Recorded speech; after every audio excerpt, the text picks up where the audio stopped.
after years in Formula One, what was your expectation when you first joined IndyCar? Yeah, expectation. It's very exciting. Mm-hmm. The new series, you know, you're always very excited to go to the new series, new track, but not only for the you know, driving a different car, but also the variety of the track difference. In fact, I mean, F1, I only drove a street course as a Monte Carlo because we didn't have a Singapore and things like that when I was driving. So mostly road course. And here, the ratio-wise, the street course is lots of street course, and then a small amount, so small quantity of the road course, and then gets the oval. Yeah. Oval, you talk about super speedways, short oval, high banking, flat oval. It's just so exciting. It's just every single weekend. It was very different, and obviously, why do you do that? Do it properly, and I want to obviously to be very competitive. But at the same time, I was so excited to learn something new. And yeah, first 2 seasons with the KB, that was extremely great experience, and really appreciate for the Jimmy to give me a great opportunity for that. Also, you got your first win at Long Beach a few years ago. It was the first win for a Japanese driver. It was the first win for AJ Foyt in 10 years. To this day, what do you take most from that victory? Well, that was a really beautiful day. Everything come together. I just joined AJ Foyt Racing, and over the course of the winter practice session, I said winter testing, we went to the various different things, you know, where the team developed over the course of 2 seasons, and I joined it with maybe a few different approach or something, and we got together, and it's just like rapidly we move up a good pace, and we knew we can be very competitive straight out the first race, and we had a few issues on the first few races, but then when we arrived at Long Beach, yes, felt everything's really come together, and car was great, pit stop was very fast, and I was able to commit a lot, and every restart safely, but it can be really challenging, and then finally we won, and that was a day that you know, my dreams and the dreams come true. You know, you finally grab the win. We could have won maybe earlier, but you know, this is mod racing. So many things happen. That was a fantastic day for the whole team. Did that solidify your move to IndyCar when you finally won? Did that really tell you that your move was perfect? Sure. I mean, well, I would say I already enjoyed it by that time. But then you more enjoyed it, you more, you know, how can I say, wanted to more succeed. Yeah. And when I joined the AJ Foyt Racing, that was my, I've done 3 seasons in IndyCar, and I was ready to really win the race, because I'm now getting enough experience on the ovals, street course, and I started enjoying the whole environment. So I know I'm going back and forth, but I mentioned F1. Can you go back to your debut in Formula One in 2002? Right.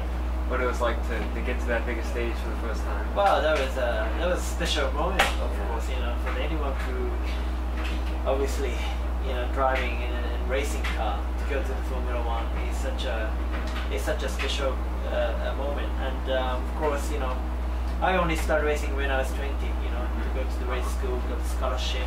And it's only after 5 years I reached an F1.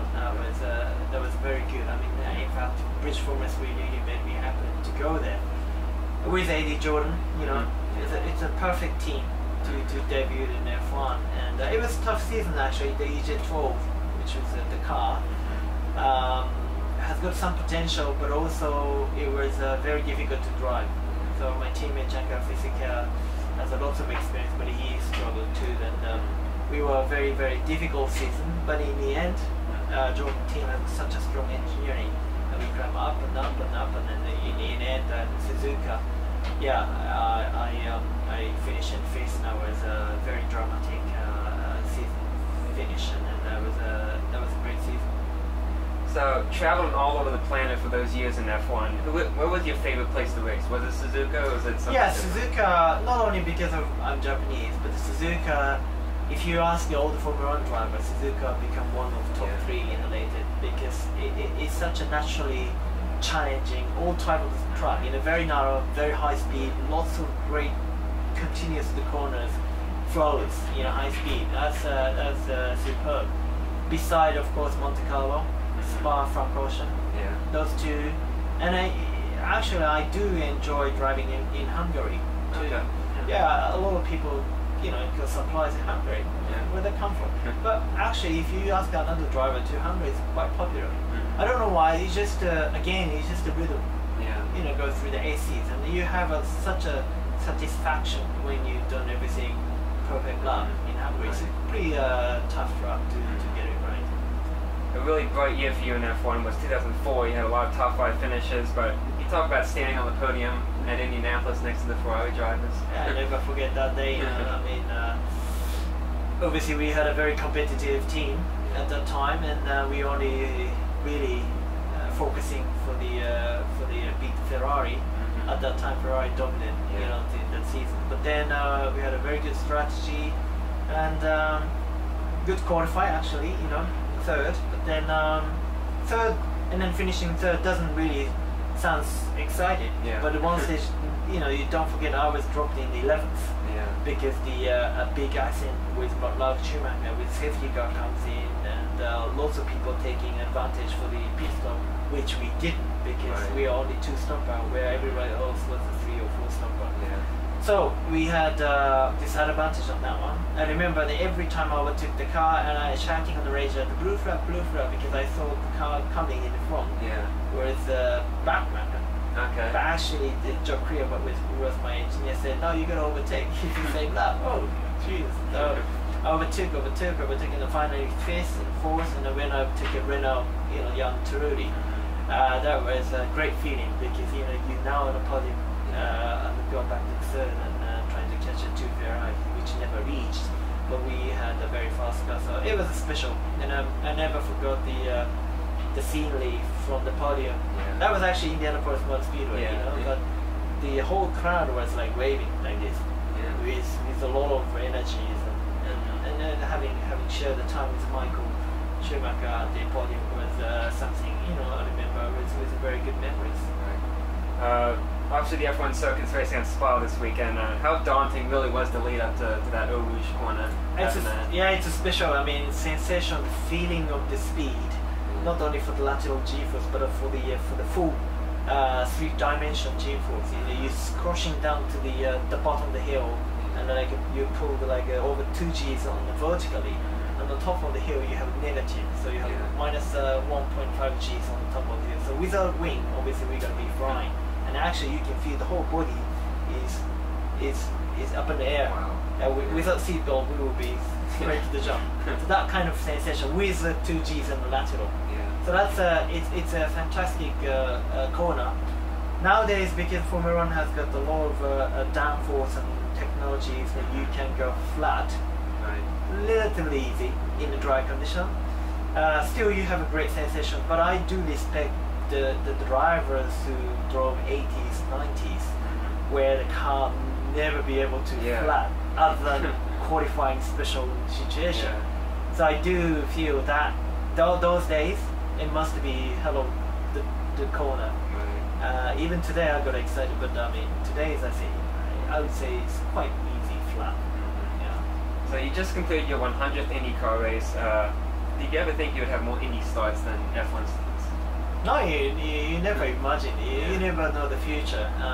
But of course, when I came to the States, I wanted to be competitive. I wanted to be at the right drive as long as I had the motivation. And you look about the last 5 years and 6 seasons, that it just become really rapidly, and I just didn't realize you're reaching 100 races, where in F1 I did probably 91 start. 90, I believe. 91, whatever. So you already overtook, you experience, and that's a great. I think it's just appreciation more than anything, because health, firstly health, you didn't get injured, and you got a lot of support. You can't do it by yourself. You have lots of support from the people, get your way, and made it happen. Sponsors, and families and team, of course, and you have appreciation. I would like to clock in 150s, and hopefully, I don't know, 200 sounds a little too long, but maybe, you know, nothing is impossible. Changing topics to Formula E and that Beijing opener that you were in. Marco Andretti said the biggest difference with the Formula E car was just the sound and how, you know, shifting was difficult. Right. What was the biggest difference with you with that car? Well, it's just all about energy management. You know, of course there is no engine noise, but you could hear the noise come from the motor and generating the power, which is a little bit weird feeling. You know, and also you're increasing the wind speed and the load noises. You know, go higher and higher because they have got like it's not slick tires. You know, so they have a pattern noises coming to rapidly ramping up too when you go faster, and it's still very quiet. But also you do have a gear shift, yes, and it's a different way of driving, but at the end of the day it's still four wheels and how you manage the tires forward. So that's exactly the same. Karting, Formula 4, Formula 3, F1, IndyCar, Formula E, exactly the same. Of course driving style could be a little bit different, but the most difficult things or different things in Formula E was of course very limited amount of the energy you can use, and whether you use it now or a little bit later. A bit like our mixture, to go into the lean mixture to try to stretch the window for the pit stop. But that one is much more severe. That if you do the very fast lap and the first two laps, then you'll be out of the energy. So you have to be very conservative. So that's another engineering challenge. That was a very fast race. So no one really figured out what's the best, and unfortunately we had a little bit technical issue, so we had to stop the race. But you know, we clocked the fastest lap of the race, which was which was something. And then the team was ex-my team, you know, F1 days, a super gluey team. So a lot of old friends and good face and all together. That was good memory, and I'm sure Formula E now has go to the a couple months for the second season. And we'll be updated, you know, the more powers and more stuff, and I'm sure that was just a born baby series. It's going to be growing for the next future things. Obviously, something really unique is the car changes during the pit stops. Yeah, that was a little weird, but I guess you have 300 kilograms of the battery cells, you know, behind it. You can't do the change battery quickly enough, so we had to swap the car. But safety is the fastest, so you know you have a minimum stopping time, which is safe enough to jump in another car, which was okay. But I think in the future, once battery cell become more, you know, bigger energy and the motor is more efficient, you'll be able to do the whole race with one car. Then I guess you don't have to change the car. That's a plan, maybe a couple of years time maybe coming. But right now, yes, this is part of the game, and in fact you can choose two different cars, which is interesting because you have two different setup of the car. You can try it. So that's made the race a little bit more exciting. How would you recap your season so far here with AJ Foyt racing with two races? Yeah, this year is very exciting. They launched a new aero package, and from engineering point of view, it's a lot of challenge, a lot of work, and in fact we expanding from single car team to you know, two car team for whole season, which is a big job, you know. So for that, I think team done a really great job and great preparation. It just unfortunately the result from the paper point of view, we didn't achieve fully what we wanted. We still achieved the second place for the podium at the Detroit, but we wanted to win. We could have won some race, but it was a very difficult, tough season. But we still fight, and we two races to come, and then two races to go, and hopefully one of that, and we can be in the same place at the podium. Yeah, well, hopefully. How is working with Jack Hawksworth as your teammate? How has he helped the organization, and what have you been learning from him, or what have you been teaching him? It's great. I mean, Jack and I have something a little common that I graduated in British Formula 3, and he was English, so we have some little history together.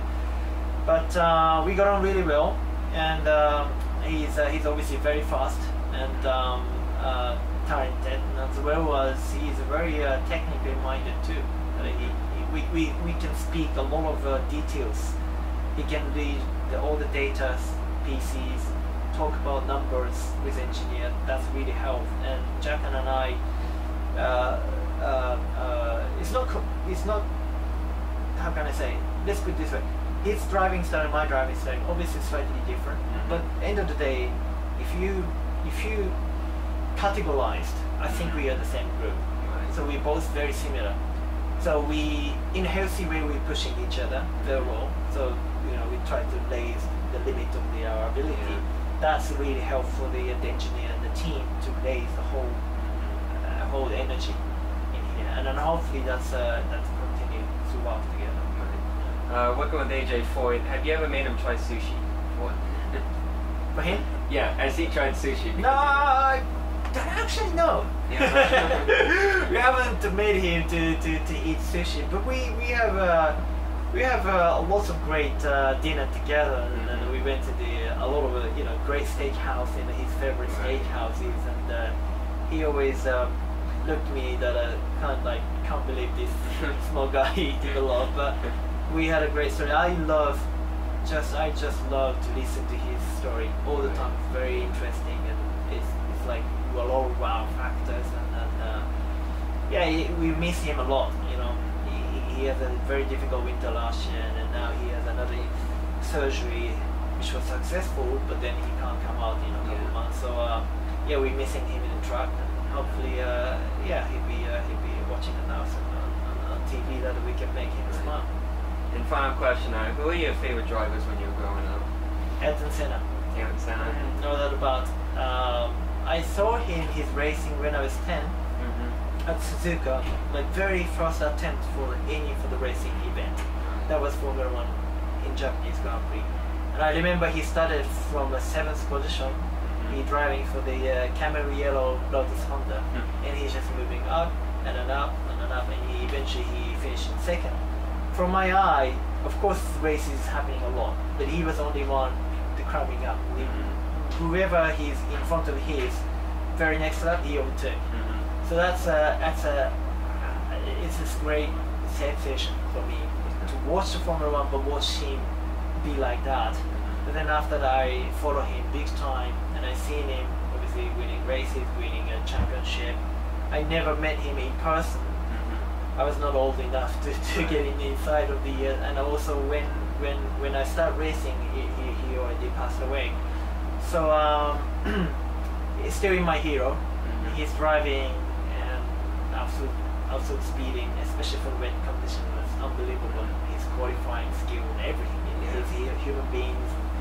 So he's my hero and still is. Is there a little bit of Ayrton Senna in you think? A lot of Ayrton Senna in you and how you drive on the track? No, I don't think so. No, we completely different person. Try to be Ayrton Senna, of course, for everyone else too. If something common might be, I like rain conditions. I didn't get his pole position as much as he did, but try to be following. But once you come here, then you just expanding a lot of world.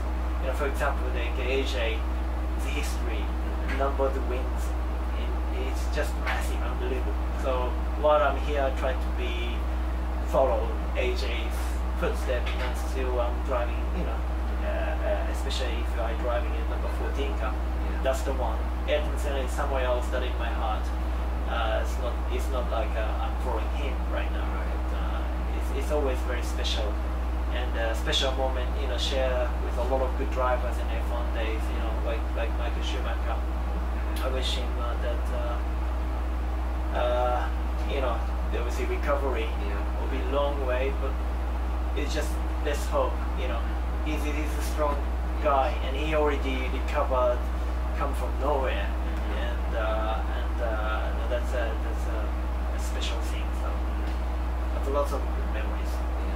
Alright, I really appreciate your time, Takuma. Alright. Great stories, great stuff. Okay, thank you very much. All right. Good luck Sunday too. Okay, we'll do.